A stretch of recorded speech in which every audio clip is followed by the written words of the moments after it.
कभी कभी जिंदगी में ऐसी रातें आती हैं जो इंसान को हमेशा के लिए बदल देती हैं। आज की कहानी किसी फिल्म की नहीं, बल्कि एक सच्ची घटना है।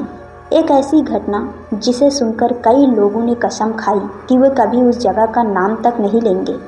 अगर आपके पास हिम्मत है तो ये कहानी पूरी सुनिएगा।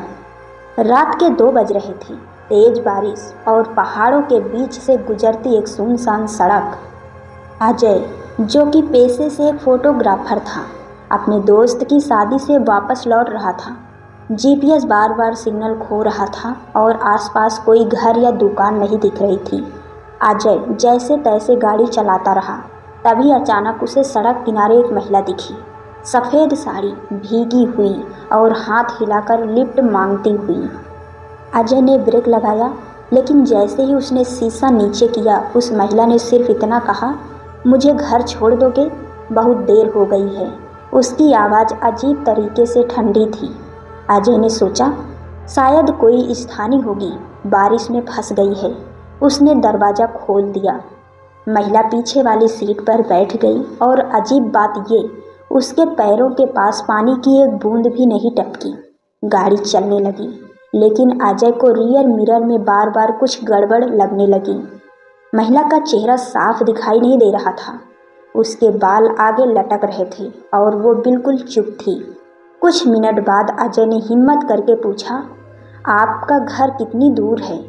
महिला ने धीरे से कहा, बस सामने वाली घाटी के पास मेरे पति इंतजार कर रहे होंगे। लेकिन उसी समय रियर मिरर में अजय ने देखा, महिला के पैर उल्टी दिशा में मुड़े हुए थे।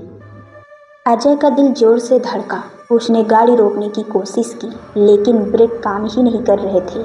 महिला ने पीछे से कहा, डरो मत, अभी बहुत दूरी बाकी है। उसकी आवाज़ अब पहले से 3 गुना भारी हो चुकी थी।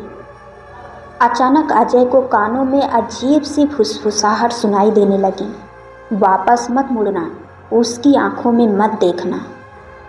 अजय घबरा गया। उसने रेडियो ऑन किया, लेकिन रेडियो से आवाज़ आई, भागो, नहीं तो अगला नंबर तुम्हारा है। अजय चिल्लाया, कौन है? लेकिन रेडियो तुरंत बंद हो गया।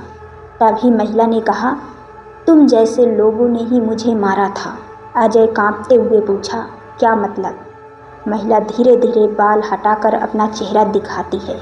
उसका चेहरा जला हुआ, आंखें काली और होंठ टेढ़े मेढ़े फटे हुए थे। वो बोली, 3 साल पहले इसी सड़क पर एक कार ने मुझे टक्कर मारी थी।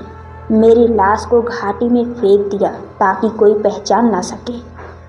अजय के हाथ पैर सुन्न हो चुके थे, ब्रेक बिल्कुल काम नहीं कर रहे थे।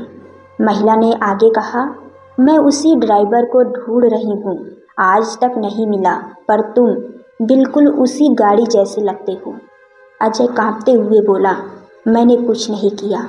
महिला सिर्फ हंसी, एक ऐसी हंसी जिसे सुनकर किसी की भी रूह कांप जाए।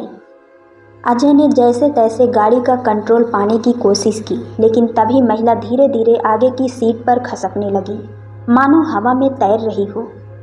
उसने अजय के कान के पास आकर सदियों पुरानी आवाज़ में कहा, बस यही मोड़ है, यही मेरी लाश मिली थी। अजय ने डर के मारे स्टीयरिंग घुमा दिया और गाड़ी तेज से फिसलती हुई घाटी के बिल्कुल किनारे पहुंच गई। महिला अचानक गायब हो गई। अजय चारों तरफ देखने लगा, कुछ नहीं, सिर्फ पहाड़, हवा और बारिश की आवाज़। उसने सोचा, शायद ये सपना था, लेकिन तभी कार के बूट से किसी के नाखूनों के खरोंचने की आवाज़ आने लगी। खोलो, मुझे बाहर निकलना है। अजय डर के मारे बेहोश हो गया। सुबह स्थानीय पुलिस को एक कार सड़क के किनारे मिली। ड्राइवर बेहोश था, लेकिन कार पर किसी महिला के गीले पैरों के निशान साफ देखे गए।